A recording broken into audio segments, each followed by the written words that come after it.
네, 어제 관악서 찬양제가 있었습니다. 우리 찬양제를 하는데 우리 성가대가 아프신 분들이 많았습니다. 그래도 부상 투혼으로 또 찬양제 서주시고 작년보다도 한 6, 7명 더 많이 서주셨습니다. 인원만 더 늘어난 게 아니라 실력으로 보나 영성으로 보나 더 원숙한 그런 곡을 연주해 주셨습니다. 우리 성가대에게 우리 한번 축복의 박수 한번 하겠습니다. 네, 좋으신 하나님을 함께 찬양합시다. 할렐루야. 네, 오늘 하나님께 소망을 두며 예배하신 여러분들을 사랑하고 축복합니다. 최근에 넷플릭스에서 인기 순위 1위를 달리던 예능 프로그램 흑백 요리사라는 프로가 얼마 전에 종영했습니다. 제가 사진을 좀 준비해 봤는데요. 아마 보신 분들도 계시고 들어보신 분들도 계실 겁니다. 100명의 요리사가 서로 대결을 펼치는 프로인데 특이한 점은 요리사들이 흑수저 셰프와 백수저 셰프로 나뉘어 있습니다.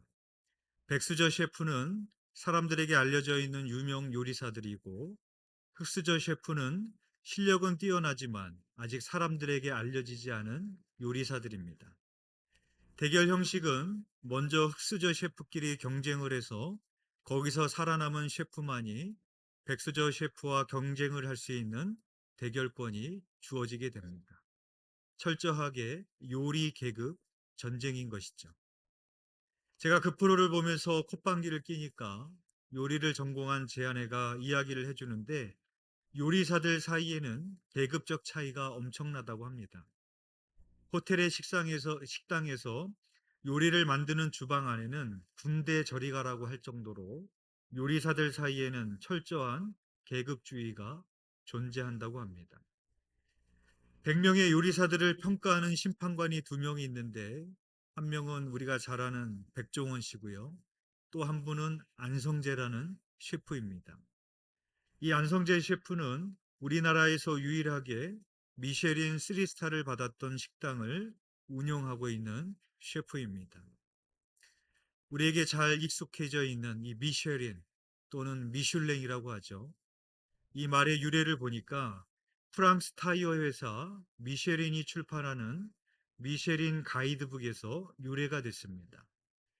타이어 고객들에게 무료로 나누어 주던 여행 안내 책자에서 레스토랑의 별, 등급을 부여하면서 일명 미식가들의 성소로 불리게 된 것입니다. 그런데 음식 업계에서는 미쉐린 스타의 저주, 별의 저주라는 속설이 등장했습니다. 미쉐린에서 별을 받은 식당들이 오히려 폐업률도 높더라는 것입니다. 그 이유는 주목을 받으면 고객의 기대치도 높아진다라는 것이죠. 먼 곳에서까지 일부러 찾아오는 손님도 많아지고 이렇게 높아진 기대에 부응하려면 식당 입장에서는 새로운 비용들이 발생하게 됩니다. 스타 식당에 선정이 되면 재료 공급 업체나 건물주 등 식당 거래처가 높은 비용을 청구하더랍니다. 너희 유명해졌으니까 돈 잘 버니까 돈 버네 이렇게 된다라는 것이죠. 주변의 식당에서 스타 셰프를 스카우트해 간다고 합니다. 그러면 고객들에게 음식이 예전만 못하다라는 평가를 듣게 되고 폐업하는 사례도 많다라는 것입니다. 그래서 업계에서는 미쉐린 스타의 저주, 별의 저주, 양날의 별이라는 속설이 등장했습니다. 흑백 요리사의 1등 상금이 3억 원입니다.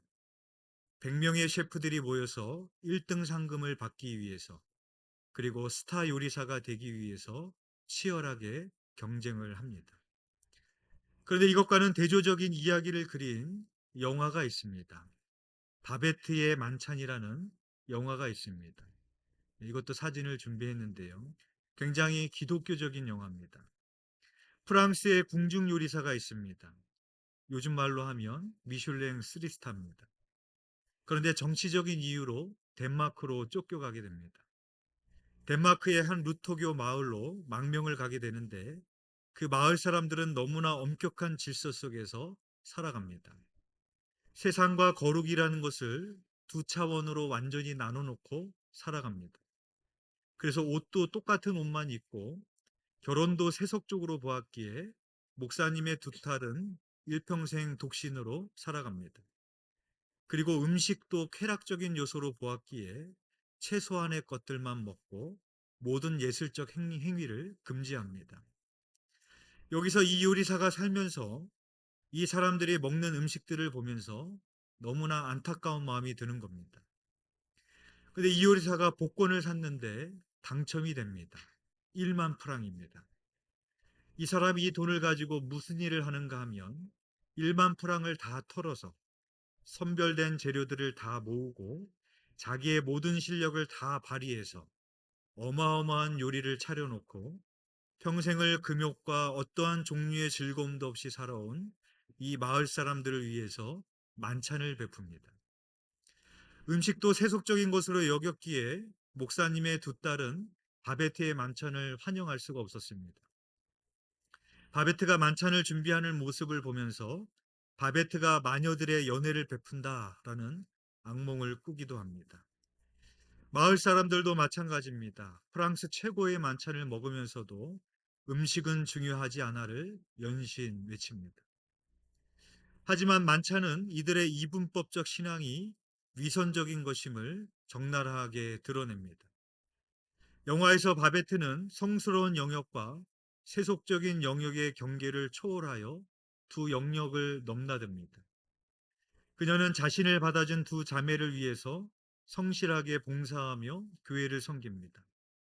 그런 점에서 그녀는 성스러운 영역에 속하는 겁니다. 그러나 그녀가 요리하는 사람이라는 점에서 세속적인 영역에 속하기도 하는 것이죠. 바베트는 세속적인 영역과 성스러운 영역을 초월하며 존재하기에 그런 점에서 예수 그리스도를 암시합니다. 왜냐하면 예수 그리스도께서는 성과 속의 경계를 넘나들면서 사람들에게 위대한 만찬, 위대한 사랑을 베푸시는 분이었기 때문입니다. 예수님께서 공생애를 사시면서 하셨던 중요한 일 중에 하나가 사람들과 음식을 함께 먹는 거였습니다. 빈들에 줄인 무리들을 긍휼히 여기셔서 오병이어의 기적을 일으키셔서 먹이십니다. 그리고 나서 자기 자신을 생명의 떡에 비유하십니다. 십자가의 죽음을 당하시기 전에 제자들과 유월절 만찬을 하십니다. 예수님은 당신의 십자가의 죽음의 의미를 먹는 것으로 유월절 만찬으로 설명해 주십니다. 그것이 우리들에게 성만찬으로 제정이 됐죠. 예수님의 살과 피를 먹는 것입니다. 예수님의 살과 피를 먹는다라는 것은 어떤 의미일까요? 우리가 음식을 먹으면 그게 소화가 되면 그 음식과 내 몸은 하나가 됩니다. 음식이 내 몸에 들어가서 소화가 되는 순간 그때부터 더 이상 음식과 내 몸을 분리할 수 없습니다. 그 음식은 내 몸의 피가 되고 내 몸의 일부를 이루게 됩니다. 우리가 예수님의 살과 피를 먹는다라는 것은 그렇게 예수님과 하나를 이루는 겁니다. 주님이 우리 안에, 내가 주님 안에 거하게 되는 것. 또한 예수님께서 부활하시고 난 후에 자기를 부인하고 배신한 제자들을 찾아갑니다. 제자들은 아직 갈릴리 바다에서 물고기를 잡고 있는데 예수님은 무엇을 하고 계셨는가? 제자들이 먹을 조반을 준비하십니다. 그들과 함께 먹을 떡과 물고기를 굽고 계셨습니다. 그 제자들은 누구입니까? 예수님을 모른다고 부인하고 배신하고 도망갔던 제자들이었습니다. 예수님과 함께 식사를 하는 동안에 제자들이 얼마나 어색했겠습니까? 처음에는 예수님을 알아보고 기쁜 마음으로 달려왔겠지만 자기들이 한 짓이 있기 때문에 그럼에도 불구하고 자기들에게 오셔서 조반을 준비해 주신 예수님과 함께 식사를 하면서 복잡한 마음이 들었을 겁니다. 그 조반을 먹은 후에 예수님께서 베드로에게 물으십니다. 요한의 아들 시몬아, 내가 이 사람들보다 더 나를 사랑하느냐? 그 식탁은 예수님께서 제자들을 용서하시는 용서의 식탁, 사랑의 식탁이었던 것입니다. 이렇게 함께 식사를 한다라는 것은 대단히 중요한 삶의 의미를 가지고 있습니다. 그래서 가족을 다른 표현으로 뭐라고 하는가 하면 식구라고 그러죠. 식구를 한자어로 보면 먹을 식의 입구입니다. 즉 가족은 누구인가? 함께 밥을 먹는 사람들입니다. 그래서 밥상머리 교육이라는 말이 있습니다. 자녀들과 함께 식사를 하며 아이들의 인격을 형성해가는 교육입니다. 오늘날 교육학자들이 말하는 교육의 문제점은 가족끼리 모여 앉아 식사를 할 시간이 없어졌다는 것입니다. 그래서 혼밥이라는 말이 생길 정도로 다 제각기 식사를 하고 서로 얼굴을 마주보고 이야기를 나눌 시간이 없어졌습니다. 함께 식사를 한다라는 것은 단순히 음식을 먹는다라는 것이 아니라 친구가 되는 것이고 공동체를 이루는 겁니다. 친구라는 영어 단어 컴패니언은 분석해 보면 함께라는 뜻이고 페니오는 파니스라는 빵에서 유래가 됐습니다. 그러니까 내가 누군가와 친구가 되기 위해서는 반드시 무엇을 해야 되느냐? 함께 밥을 먹어야 되는 겁니다. 그래야 친구가 될 수 있습니다. 사도행전 2장 46절의 말씀입니다. 날마다 성전에 모이기를 힘쓰고 집에서 떡을 떼며 기쁨과 순전한 마음으로 음식을 먹고 라고 말하고 있습니다. 초대교회의 모습은 공동 식사였습니다. 가끔 교회에서 점심 식사를 한 정도가 아니라 모임 전후에 다과를 나눈 정도가 아니라 그들의 모임 자체가 식사였습니다. 저희 교회에서도 얼마 전에 DTS 훈련을 했었는데 이 DTS 훈련 과정에 꼭 들어가는 게 뭐냐면 함께 밥을 먹어야 되고 함께 잠을 자야 됩니다. 그게 불편한 사람들도 있습니다. 내가 강의만 들으면 되지 꼭 밥도 같이 먹어야 돼요. 꼭 잠도 같이 자야 돼요. 그렇게 생각할 수도 있겠지만 공동체를 이루는 데 필요한 필수적인 요소는 뭐냐? 꼭 함께 밥을 먹어야 된다는 겁니다. 이렇게 밥을 먹는 게 중요하다라는 것이죠. 오늘 본문에 보면 예수님께서 레위라 하는 세리 집에 가셔서 식사를 하십니다. 오늘 보면 누가복음 5장 27절에서 29절의 말씀입니다. 우리 함께 봉독하겠습니다. 시작.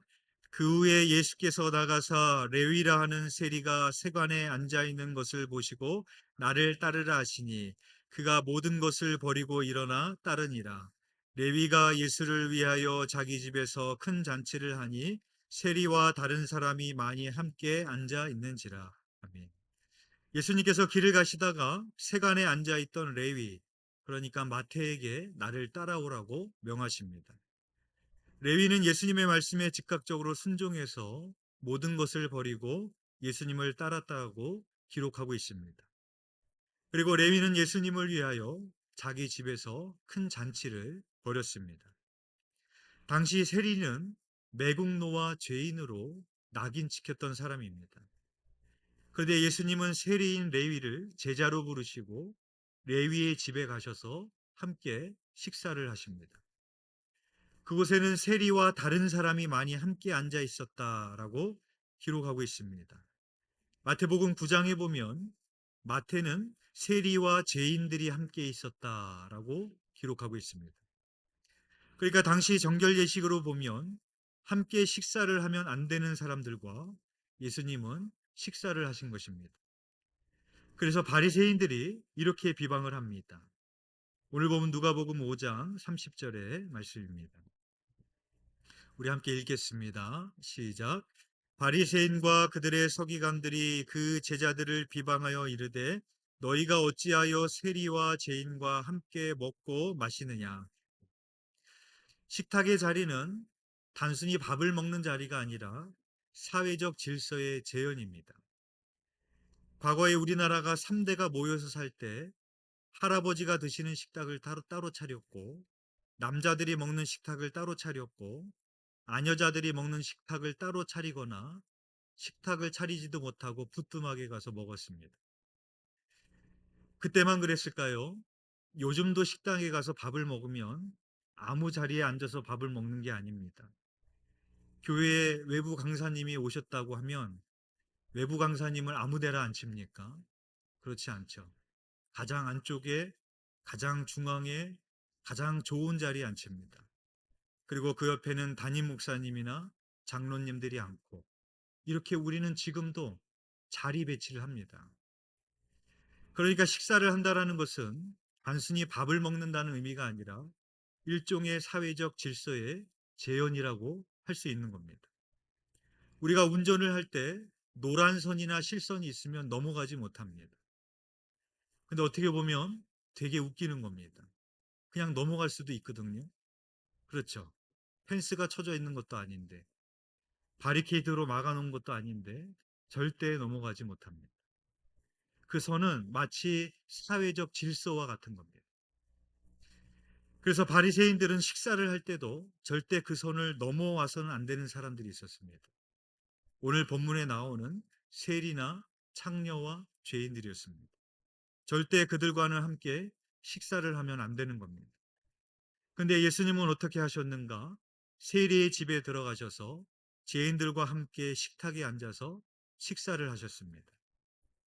함께 식사를 하는 세리와 죄인들의 마음이 어떠했겠습니까? 예수님 앞에서 울지 않았을까요? 자기를 사람 취급해 주는데. 유대인들의 정결 예식은 오히려 부자와 가난한 자, 종교 엘리트와 소외된 자를 구별하는 척도가 되고 말았습니다. 왜냐하면 부자들은 모든 정결 규례를 지킬 시간과 돈이 있었습니다. 반면에 가난한 자들에게 그 조건은 너무 높은 벽이었습니다. 그래서 예수님께서는 이러한 모든 벽을 허무시고 자신의 식탁으로 가난한 자, 소외된 자, 여인, 세리, 죄인들을 초대하십니다. 바리새인들이 예수님께 이렇게 말을 합니다. 오늘 보면 누가복음 5장 33절의 말씀입니다. 우리 함께 봉독하겠습니다. 시작. 그들이 예수께 말하되 요한의 제자는 자주 금식하며 기도하고 바리새인의 제자들도 또한 그리하되 당신의 제자들은 먹고 마시나이다. 아멘. 바리새인들은 금식을 함으로 자기의 의를 드러냈습니다. 그러나 예수님은 죄인들과 함께 식사함으로 그들이 회개하고 구원받게 하셨습니다. 바리새인들은 자기들만을 위한 식탁이었고 죄인들을 포용할 수 있는 식탁이 아니었습니다. 그러나 예수님의 식탁은 모든 사람을 포용할 수 있는 사랑의 식탁이었던 것입니다. 누가복음 15장에 보면 잃은 아들을 되찾은 아버지 비유가 나옵니다. 둘째 아들인 탕자가 아버지에게 자기 유산의 몫을 달라고 해서 그것을 가지고 집을 나가서 세상에서 방탕하게 살다가 다 탕진하게 됩니다. 어느 정도로 망하였는가? 사람이 먹는 것이 아니라 돼지가 먹는 쥐염염에도 먹을 수 없는 형편이 됩니다. 그때 탕자는 아버지를 생각하게 됩니다. 아버지 집에 가면 먹을 것이 많은데 이제부터 내가 아버지의 아들이라 일컬음을 감당하지 못하겠다. 아버지를 보면 그저 나를 품꾼의 하나로 여겨달라고 말해야 되겠다. 그런 마음으로 탕자는 아버지의 집으로 돌아가게 됩니다. 아버지는 탕자가 돌아온 것을 기뻐하면서 잔치, 만찬을 열게 됩니다. 풍부한 음식으로 식탁을 차려서 아들을 대접합니다. 누가복음 15장 23절의 말씀입니다. 그리고 살찐 송아지를 끌어다가 잡으라 우리가 먹고 즐기자. 여기서 먹고 즐기자라는 말은 오늘 본문에서 바리새인들이 예수님과 제자들을 향하여 너희가 어찌하여 세리와 죄인과 함께 먹고 마시느냐와 같은 의미죠. 바리새인들의 눈으로 보면 예수님은 함께해서는 안 되는 죄인들과 함께 먹고 마신 겁니다. 탕자의 형의 눈으로 아버지를 보면 용서해서는 안 되는 죄인인 탕자와 먹고 마신 겁니다. 탕자의 아버지는 맏아들에게 이렇게 말을 합니다. 내 동생이 죽었다가 살아났으며 내가 잃었다가 얻었기로 우리가 즐거워하고 기뻐하는 것이 마땅하지 않겠느냐. 예수님도 바리새인들을 향해서 오늘 이렇게 말씀을 하십니다. 누가복음 5장 31절에서 32절의 말씀입니다. 우리 함께 봉독하겠습니다. 시작. 예수께서 대답하여 이르시되 건강한 자에게는 의사가 쓸데없고 병든 자에게라야 쓸데있나니 내가 의인을 부르러 온 것이 아니요 죄인을 불러 회개시키러 왔노라. 오늘 예수님도 바리새인들을 향해 그렇게 말씀하시는 것이죠. 내가 잃어버렸던 죄인들을 다시 찾았는데 함께 즐거워하고 기뻐하는 것이 마땅하지 않겠느냐라고 말씀하시는 겁니다. 제 동기 김두영 목사의 아버님, 그러니까 김영용 권사님이 지난 월요일에 소천하셨습니다. 향년 74세시더라고요. 저도 부고장을 받고 장례식장에 다녀왔는데 그날도 일을 하러 가시려고 이제 운전을 하고 가셨다가 이제 CCTV를 보니까 그 차가 잠깐 2차선에 정차해 있다가 이렇게 쫄쫄쫄쫄쫄쫄 1차선 쪽으로 이렇게 천천히 넘어가다가 벽에 툭 부딪히고 그렇게 세상을 떠나셨습니다. 그래서 며칠 전에는 가슴이 쥐어 짜는 것처럼 좀 아프다 그런 말을 하셨대요. 그래서 심장마비로 가신 것으로 그렇게 추정이 됩니다. 그래서 정확한 사망사가 안 나왔기 때문에 장례도 못 치를 뻔은 했는데 다행히 부검을 할 수 있어서 부검을 하고 이제 장례식을 먼저 치를 수 있게 됐습니다. 결과가 2달 후에 나온다고 그러더라고요. 장례식장에 갔는데 두영이 어머니 한창수 권사님을 뵀습니다. 한창수 권사님도 몸이 굉장히 안 좋으셔서 휠체어에 앉아 계시더라고요. 그래서 오래간만에 만나서 너무 반가워서 서로 두 손을 잡고 안부를 묻고 위로하고 그렇게 막 얘기하다 보니까 너무 오래간만이다. 너무 오래간만이다. 그래서 정말 언제 얼마 만에 본 건지 계산을 해보니까 25년 만에 보는 거더라고요. 그래서 그렇게 하다가 헌도하고 제가 어떤 얘기를 했는가 하면 우리가 또 한창수 권사님 언제 볼까 제가 그랬더니 헌도가 그러더라고요. 다음에는 영정사진으로 뵙겠지 그러더라고요. 근데 굉장히 이게 슬픈 말이에요. 그렇죠? 지금도 25년 만에 뵀으니 또 언제 본다는 보장이 있겠어요. 다음에 뵐 때는 정말로 영정사진으로 그래서는 안 되겠지만 그럴 확률이 아마도 높을 겁니다. 저희 동기들이 같이 왔는데 영희미가 그런 얘기를 합니다. 자기가 요즘에 1년에 한 번씩 보험금을 탄다고. 그게 뭐냐면은 과거에 자기 엄마가 자기를 위해서 10년 동안 부었던 보험이 있었는데 그게 돼가지고 이제 탄다라는 얘기를 하면서 그런 얘기를 하는 거예요. 과거에는 10년짜리 보험을 들면은 이거 벗어 이거 언제 타먹어? 그랬다는 거지. 근데 10년이 금방 가더랍니다. 25년도 금방 가고. 그래서 저희 동기들끼리 야 우리 10년짜리 보험 다 들자. 그렇게 우스갯소리로 얘기를 했습니다. 여러분 우리는 불확실한 미래 때문에 보험을 들죠. 10년짜리 보험을 듭니다. 그 비싼 돈을 내고 보험을 듭니다. 내가 암이 걸릴 수도 있고 안 걸릴 수도 있는 거예요. 불확실한 겁니다. 그래도 보험을 들잖아요. 돈을 내서. 그러나 그것보다 더 확실한 게 있는 건데 그건 죽음이라는 것이죠. 한 번 죽는 것은 정해진 것이요. 그 후에는 심판이 있다라고 말합니다. 암은 걸릴 수도 있고 안 걸릴 수도 있지만 100% 확실한 것은 죽고 하나님 앞에 가야 된다는 것입니다. 그런데 우리는 그것이 비수처럼 우리에게 날아오는 건데 과연 우리는 그날을 준비하며 살아가는가? 10년 후는 준비하면서 그 비싼 보험료도 내면서 예수님은 믿기만 하면 된다는데 예수는 그 은혜를 돈 없이 값없이 주신다고 하신다는데 우리는 예수님을 믿는가? 그렇지 않다라는 것이죠. 이사야서 55장 1절에서 2절 말씀입니다. 오라 너희 모든 목마른 자들아 물로 나오라. 돈 없는 자도 오라. 너희는 와서 사 먹되 돈 없이 값없이 와서 포도주와 젖을 사라. 너희가 어찌하여 양식이 아닌 것을 위하여 은을 달아주며 배부르게 하지 못할 것을 위하여 수고하느냐? 내게 듣고 들을지어다. 그리하면 너희가 좋은 것을 먹을 것이며 너희 자신들이 기름진 것으로 즐거움을 얻으리라 라고 말씀하고 있습니다.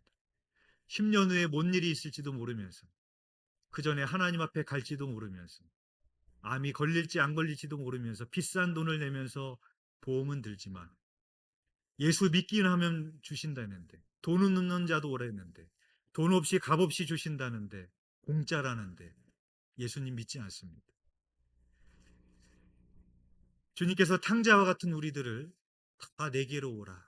주님께서 그 사랑의 식탁으로 우리를 초대하십니다. 그 주님의 부르심 앞에 나아가 주님과 함께 먹고 마시며 하나님의 은혜를 누리고 영원한 생명을 누리시는 저와 여러분이 되시기를 주님의 이름으로 축원드립니다. 기도드리겠습니다. 은혜와 긍휼이 풍성하신 하나님 아버지, 우리를 날마다 초대하시는 나와 함께 먹고 마시자는 그 주님의 음성에 우리가 기울이지 아니하며 이 땅에 썩어질 것들을 먹고 마시기 위해 바쁘고 분주하고 전쟁터와 같은 삶을 살아갑니다. 참으로 10년이 분초와 같고 25년이 분초와 같으며 우리의 인생이 점과 같음을 우리가 깨달아 알기를 원합니다. 10년 후의 일도 알지 못하며 10년 후를 준비하는 그런 미련한 인생이 되지 않게 하여 주시고 우리가 비수같이 찾아올 그날을 준비하며 우리를 초대하시는 주님의 식탁으로 나아가 주님과 함께 먹고 마시며 영원한 생명을 누릴 수 있는 주의 백성들이 될 수 있도록 인도하여 주옵소서. 함께하여 주시를 믿사오며 예수 그리스도의 이름으로 기도드렸사옵나이다. 아멘.